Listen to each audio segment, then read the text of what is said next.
हमारे साथ पूर्व आईजी जोगिंदर सिंह साहब इस वक्त जुड़ रहे हैं। जोगिंदर साहब, स्वागत है आपका हमारे इस शो में। एक बड़ी और दुखद जानकारी आप तक ये पहुंच गई होगी, छत्तीसगढ़ के दंतेवाड़ा में जो नक्सली हमला हुआ है। आपकी पहली प्रतिक्रिया मैं यहाँ पर जानना चाहूंगी। सबसे पहले तो मैं शहीदों को श्रद्धांजलि अर्पित करना चाहता हूँ, उनके परिवारों को संवेदना प्रकट करना चाहता हूँ। मैं केवल इतना कहना चाहता हूँ कि छत्तीसगढ़ में स्थिति में बहुत सुधार हुआ है, लेकिन फिर भी ऐसा नहीं है कि नक्सली जो गतिविधियां हैं बिल्कुल खत्म हो गई हैं। वो आज भी बहुत एक्टिव हैं। केवल यही किया जा सकता है कि जब भी इस तरह का कोई ऑपरेशन हो तो जो दूसरी फोर्सेस हैं उनके साथ भी कोऑर्डिनेशन रहे, और जो दूसरी स्टेट पुलिस, स्टेट आसपास की स्टेट है, उनके साथ भी कोऑर्डिनेशन रहे। क्योंकि जब भी फोर्सेस बाहर निकलते हैं वो एक तरह से एक्सपोज हो जाते हैं और उनका मूवमेंट और उनका जो आना जाना है वो पूरी तरह से गुप्त नहीं रह पाता। वो लोग फोर्स की गाड़ी में जा रहे हैं या वर्दी पहने हुए हैं, जबकि जो नक्सली हैं वो चोरी छुपे जंगलों में रह करके उनको एक एडवांटेज रहता है कि वो इस तरह की टुकड़ियों पर हमला करके उनको नुकसान पहुंचा सके। केवल एक ही तरीका है कि हम कोऑर्डिनेटेड रूप से दूसरी फोर्सों के साथ कोऑर्डिनेशन रखें। अगर बाहर जा रहे हैं, जिस तरह स्त्री की घटना हो तो उनके ऊपर जो है आक्रमण की कार्रवाई एक तरह से जो है वो कार्रवाई की जा सके। जी, लेकिन जोगिंदर साहब यहाँ पर इस तरह के क्षेत्रों में जो बल कार्य कर रहे हैं उनको एक तरह से ये एक जो ये क्या मतलब एक वो उनके लिए एक इस तरह की संभावना हमेशा बनी रहती है। कितने भी प्रिकॉशन लेंगे तब भी वो उनको एडवांटेज रहता है, जो कि नक्सलियां छुपे हुए हैं, जंगलों में है, वहां की टेरेन इस तरह की है कि उसको पूरी तरह कवर करना बहुत मुश्किल है। तो मैं भी जब मैं गया हूँ, जितनी बार भी गया हूँ, तो ऐसा लगता है कि जैसे हर 200, 400, 500 गज के बाद ही एम्बुश पॉइंट है। कहीं रोड मुड़ रही है, कहीं नीचे जा रही है, जंगलों से जा रही है। तो इस तरह का एक फोर्स के ऊपर एक दबाव जो है वो रहता है। कितनी भी सावधानी और कितनी भी की जाए तो भी जो है एक तरह से वो एक तरह से वो उसका शिकार बन जाते हैं। बिल्कुल, ये आप बात कह रहे हैं कि कितनी चुनौतियां हैं। आपकी बातों से जोगिंदर साहब ये भी साफ साफ समझ में आ रहा है कि इस तरह के इलाकों में तैनाती, इस तरह के इलाकों में गश्ती जो है वो कोई आसान बात नहीं है, बहुत ही मुश्किल है। अपनी जान पर खेल रहे होते हैं हमारे ये जवान। और जो डीआरजी के जवान थे, डिस्ट्रिक्ट रिजर्व गार्ड जो थे, आज वो इसी तरह के एक हमले का शिकार हो गए, एक ब्लास्ट की चपेट में आ गए हैं। लेकिन अगर यहाँ पर डीआरजी के बारे में जोगिंदर सिंह साहब आप हमें बताना चाहें कि किस तरह से वो छत्तीसगढ़ में नक्सलियों से लगातार हमला ले रहे हैं, वो भाषा को समझते हैं, वो वहां पर उस जो टेरेन है उसको समझते हैं, वहां की बारीकियों को वो जानते हैं। देखिए, जो डीआरजी है और जो सेंट्रल फोर्सेस हैं, दोनों के अपने एडवांटेजेस और डिसएडवांटेजेस हैं।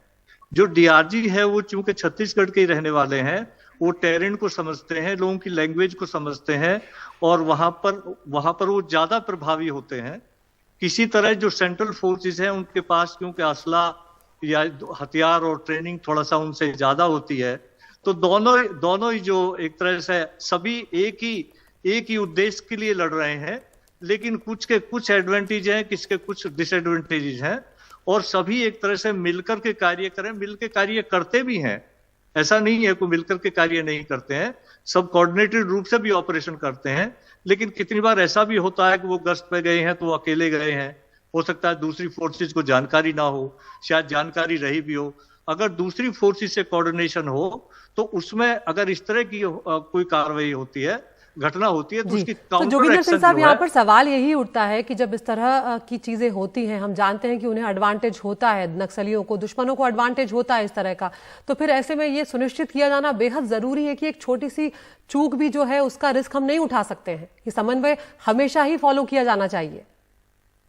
नहीं, आप बिल्कुल सही कह रहे हैं, लेकिन कभी भी ऐसा नहीं हो सकता कि आप फुल प्रूफ सारी चीज, आपको एक एलिमेंट ऑफ रिस्क जो है वो हमेशा रहेगा। जब भी आप जा रहे हैं, ये अगर आप वहां से निकले हुए हैं, मान लिया घंटे 2 घंटे आप वहां ऑपरेशन में बाहर हैं, तो ऐसा नहीं है कि बाहर जो वो नक्सली जंगल में छुपे हुए हैं या उस तरह का है उनको पता नहीं चलेगा।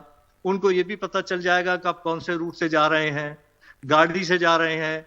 तो उस तरह का एक जो they are always the chances are always remain that the Naxalis have an advantage that they can attack you at any place, and they will know that आप इस रास्ते से जाएंगे, उस रास्ते पे आपको अटैक कर दें वो। तो इस तरह ये एक तरह से एक रिस्क है, you know, and you cannot have any kind of a foolproof thing that nothing will happen. Nothing will happen. These are the risks the forces take while performing duties there. बिल्कुल जोगिंदर सिंह साहब, आप बने रहिए हमारे साथ। यहाँ पर हम केंद्रीय गृह मंत्री अमित शाह ने इस घटना को लेकर ट्वीट भी किया है, वो भी अपने दर्शकों को हम दिखा देते हैं। उन्होंने यहाँ पर लिखा है कि दंतेवाड़ा में छत्तीसगढ़ पुलिस पर हुए कायराना हमले से मैं दुखी हूँ। मैंने छत्तीसगढ़ के मुख्यमंत्री से बात कर हर संभव मदद का भरोसा दिया है। शहीद जवानों के शोक संतप्त परिवारों के प्रति मेरी संवेदनाएं मैं व्यक्त करता हूं। तो यहाँ पर खुद गृह मंत्री अमित शाह ने भी छत्तीसगढ़ के मुख्यमंत्री से बातचीत की है, हर संभव मदद का भरोसा उन्हें दिया है। लेकिन ये दुखद घटना यहाँ पर सामने आई है। एक नक्सलियों ने आईईडी ब्लास्ट किया है छत्तीसगढ़ के दंतेवाड़ा में, और यहाँ पर 10 जवान जो हैं डीआरजी के वो हमारे शहीद हो गए हैं। यहाँ पर जोगिंदर सिंह साहब, ये भी आपसे समझना चाहेंगे अगर इस इलाके के बारे में, इस टेरेन के बारे में अगर आप हमारे दर्शकों को बताना चाहें, क्योंकि ये 3 राज्यों की सीमा जो है उसके बहुत ही करीब है ये इलाका। देखो वहां टेरेन तो you know and everybody know, जो वहां टेरेन इस तरह की है कि जो कि उन लोगों को ज्यादा सूट करती है, क्योंकि टेरेन के जहां भी रोड जा रही है उसके दोनों तरफ जंगल है, देन रोड भी ऊंचे नीचे इलाके से जाती है, उसके कर्व जो है बहुत इस तरह के हैं, जो इस तरह के शार्प कर्व्स हैं। तो वहां they have a definite advantage then the security forces, but security forces and then security forces जो जा रही हैं वो आइडेंटिफाई होती हैं, दे आर इन यूनिफॉर्म। वो नक्सली जो है अपना घूम रहे हैं, तो जो जनरल एडवांटेज और डिसएडवांटेज फोर्स के हैं वो हैं। तो जब भी आप बाहर जाएंगे वहां पर, तो वो एक रिस्क जो है, रिस्क फैक्टर आपको हमेशा बना रहेगा। यही है कि हम लोग जितना कोऑर्डिनेशन कर सकें आपस में, स्टेट फोर्सेस और सेंट्रल फोर्सेस, एंड फॉर्चुनेटली वहां पर स्टेट गवर्नमेंट भी और सेंट्रल गवर्नमेंट की भी फोर्सेस जो है बहुत ज्यादा मुस्तैदी से, बहुत ज्यादा डिफिकल्ट एरिया में और बहुत ही लगन और बहुत मेहनत के साथ वो काम कर रही हैं। लेकिन फिर भी इस तरह की घटनाओं को आप बिल्कुल जो है ये नहीं कर सकते कि they will not happen. Ji.